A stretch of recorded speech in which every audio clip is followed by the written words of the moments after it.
ইসলামী ছাত্র আন্দোলন বাংলাদেশ রায়পুর পশ্চিম শাখা কর্তৃক আয়োজিত আজকের এই 33তম প্রতিষ্ঠাবার্ষিকী সমাবেশে বক্তব্য নিয়ে আসছেন ইসলামী যুব আন্দোলন বাংলাদেশ গেন্ডারিয়া শাখার সংগ্রামী সাংগঠনিক সম্পাদক মোহাম্মদ রেহানুদ্দিন জুয়েল। বক্তব্য নিয়ে আসছেন মোহাম্মদ রেহানুদ্দিন জুয়েল।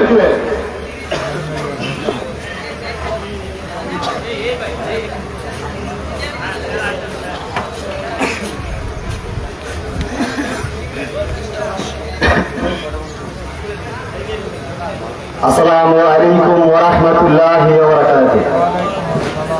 ইসলামী ছাত্র আন্দোলন বাংলাদেশ রায়পুর পশ্চিম শাখা কর্তৃক আয়োজিত আজকের 33তম প্রতিষ্ঠাবার্ষিকী সমাবেশ ও র্যালি মঞ্চ উপবিষ্ট প্রধান অতিথি, বিশেষ অতিথি ও মুরব্বিয়ান, আমার সামনে সম্মানিত তৌহিদি জনতা ও সহযোদ্ধা ভাই বন্ধুগণ, সকলকে জানাই ইসলামী যুব আন্দোলন বাংলাদেশ গেন্ডারিয়া থানা শাখা ঢাকা মহানগর দক্ষিণের পক্ষ থেকে সংগ্রামী শুভেচ্ছা ও অভিনন্দন। প্রিয় বন্ধুগণ, আমরা আর অন্ধকারে ফিরে যেতে চাই না। আমরা বলে দিতে চাই, ছাত্র সমাজ রক্ত দিতে শিখেছে, এদেশের তৌহিদি জনতা রক্ত দিতে শিখেছে। আর কখনো স্বৈরাচার সরকারকে আমরা ক্ষমতার চেয়ারে দেখতে চাই না। আমরা দেখতে চাই দেশপ্রেমিক ইসলামিক সরকার, ঠিক কিনা? আমরা অনেক নেতা দেখেছি, আমরা অনেক নীতি দেখেছি। বাংলাদেশের ভাগ্য পরিবর্তন করতে হবে। একটা নীতি, যে নীতি বাংলাদেশের পরিবর্তন করতে পারে সেটা হলো ইসলামী নীতি, ঠিক কিনা? প্রিয় বন্ধুগণ, সরকার শুধুমাত্র অন্ধকার রাজ্যে পরিণত করেনি, তারা কিভাবে রাষ্ট্র থেকে ইসলামকে বিচ্ছিন্ন করতে চেয়েছিল।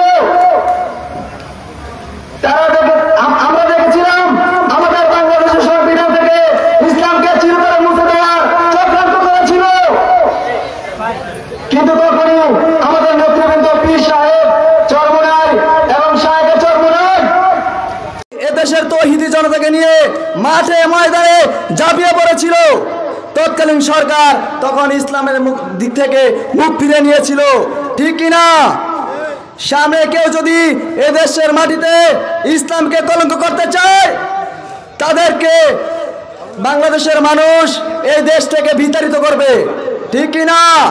এদেশের মাটি থেকে পতিত রয়েছে কেউ যদি ইসলামকে মুছে দিতে চায়, বরং বাংলাদেশের মাটি থেকে তাদেরকে মুছে দিবে। এই জন্য প্রিয় বন্ধুগণ, 2 নং উত্তর চরবংশী মাটি হলো ইসলামের ঘাঁটি। 2 নং উত্তর চরবংশী ইউনিয়ন এবং রায়পুর পশ্চিম শাখা হলো ইসলামী আন্দোলনের ঘাঁটি, ঠিক কিনা? আপনারা বারবার প্রমাণ দেন, কিন্তু সামনে ব্যালটের মাধ্যমে প্রমাণ দিবেন। আমাদের কার্যক্রম সামনে থেকে আরো এগিয়ে নিয়ে চরমোনাই পীর সাহেবের হাতকে শক্তিশালী করতে যখন যেভাবে ডাক আসবে, আমরা মাঠে ময়দানে ঝাঁপিয়ে পড়বো, ঠিক কিনা? এই বলে আমার সংক্ষিপ্ত বক্তব্য এখানে শেষ করছি। আসসালামু আলাইকুম ওয়া রাহমাতুল্লাহ।